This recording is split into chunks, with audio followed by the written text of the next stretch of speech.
Aujourd'hui, nous considérons le rôle des prophètes. Et quand nous pensons aux prophètes, nous pensons peut-être à Élie, à Moïse, à Isaïe.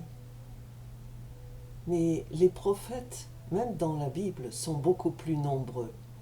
Et si vous lisez l'Ancien Testament en particulier, vous voyez que Dieu envoyait des prophètes, et quelquefois c'était des gens qui ne parlaient qu'une fois, qui n'avaient qu'un seul message à envoyer. On a appelé les prophètes petits prophètes ou grands prophètes. Le rôle des prophètes, quel qu'il soit, hier et aujourd'hui, c'est de parler de la part de Dieu.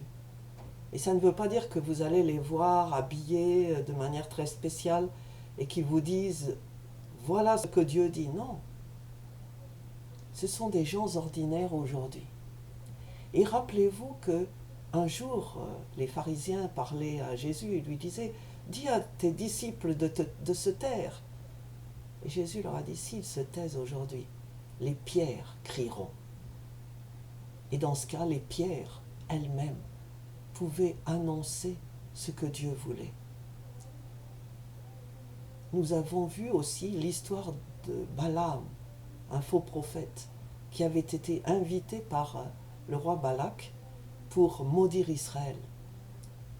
Et Dieu ne voulait pas qu'il fasse ça. Et en chemin, quand il a quand même décidé d'y aller, son ânesse a refusé d'avancer. Et il l'a battue et elle a parlé. Elle lui a dit « Est-ce que tu ne vois pas ce qui est devant toi ?» Je voudrais vous avertir aujourd'hui que la prophétie, la parole de Dieu, elle est partout. Parce que Dieu nous aime. Et elle est partout pour nous dire ce qui va arriver. Le problème maintenant, c'est que le monde a décidé de devenir aveugle. Et cette réflexion est un défi. Cette réflexion est un défi. Comment est-ce que Dieu nous parle ? Dieu nous parle par sa parole. Mais beaucoup de gens ne la lisent pas, même s'ils se déclarent chrétiens. Dieu nous parle par les événements, très très souvent. Et nous regardons ce qui se passe en France depuis quelques années. Les calvaires qui balisaient le territoire ont souvent été laissés à l'abandon, voire même, ces jours-ci, détruits. Les églises, spécialement les églises catholiques, mais aussi les autres, sont régulièrement vandalisées. On a même entendu récemment que pendant un culte, des gens sont rentrés et ont commencé à uriner et à envoyer des enfants jouer au football dans l'église. Des personnes ont été décapitées. Un prêtre catholique a été décapité. Un enseignant a été décapité. Une autre personne, dans le sud de la France, a été décapitée.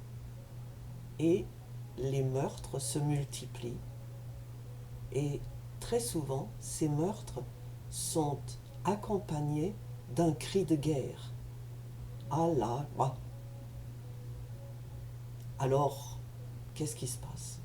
Ah, c'est un autre malade mental. C'est un cas isolé. De toute façon, la personne s'est échappée, on ne sait même pas qui c'est. Et chaque fois que quelque chose se passe, on l'ignore. Maintenant, d'autres types d'événements se multiplient. Les livres chrétiens ne sont jamais vendus dans les supermarchés, ou très peu. Par contre, vous voyez que les livres musulmans se multiplient, pour les enfants en particulier. Nous voyons également le métro célébrer le Ramadan. Avez-vous jamais entendu parler d'une célébration du carême ? les réseaux sociaux se sont mis à parler eux aussi. Alors on les taxe d'extrême droite, on les appelle nazis, on les appelle fous, on les appelle extrémistes. On multiplie les insultes et les mots contre eux. On se demande même pourquoi ils parlent et ce qu'ils disent. On les accuse de mauvaises intentions. Les écrivains se sont mis à publier. Depuis 2015 et la publication de Soumission de Houellebecq, beaucoup d'autres livres ont été publiés. Des livres de réflexion politique, des essais de différentes couleurs. Et ce qui est étonnant, ce n'est pas qu'ils soient publiés en quantité importante et de plus en plus importante. Ce n'est pas étonnant non plus que les émissions de télévision, les panoramas, les documentaires se multiplient. Ce qui est étonnant, c'est que chaque fois qu'une autre de ces manifestations apparaît, on continue à utiliser le même langage, à les rejeter, à essayer de leur fermer la bouche. On les rejette des réseaux sociaux, on les bloque sur Twitter, sur Facebook, sur YouTube et d'autres. Et on continue à leur dire « taisez-vous, vous ne savez pas ce que vous faites ».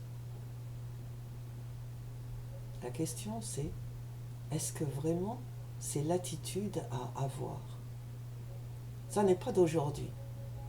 Le prophète Jérémie, si vous lisez son livre, annonçait la défaite prochaine de son pays. Il disait aux gens, il n'y aura rien à faire. Si vous continuez sur cette lancée, vous serez tous emmenés en exil. La ville sera prise. Alors, attitude normale, direz-vous, on l'a accusé de collaboration avec l'ennemi. On a dit que c'était un saboteur. On l'a emprisonné, on l'a même jeté au fond d'un puits sec pour qu'on ne l'entende plus. Et curieusement, la personne qui l'a entendu, c'était l'envahisseur qui savait qu'il disait la vérité et qui l'a bien traité. Son propre pays l'a rejeté. Jésus a pleuré sur Jérusalem et a dit, Jérusalem, toi qui tues les prophètes, jusque devant l'autel. Il aurait fallu les écouter. Alors je vous encourage aujourd'hui. La Bible est pleine d'exemples, de prophéties. On a fait tout ce qu'on pouvait pour les éteindre, pour les étouffer. Mais une à une, elles deviennent des réalités. Et si vous refusez d'écouter aujourd'hui les paroles qui ne sont même plus celles des prophètes, celles des chrétiens, mais celles du peuple et même des événements qui essayent, qui sont la dernière ligne de Dieu, votre dernière chance, écoutez et faites quelque chose. Sinon, Dieu pleurera, il pleure déjà sur son peuple, sur les pays qu'il aime, sur cette planète qu'il a créée. Nous pensons toujours à nous et nous ne pensons jamais à ce que Dieu pense. Dieu pleure. Ne faites pas fi des paroles qui vous sont dites en images et en faits. Écoutez et prenez acte.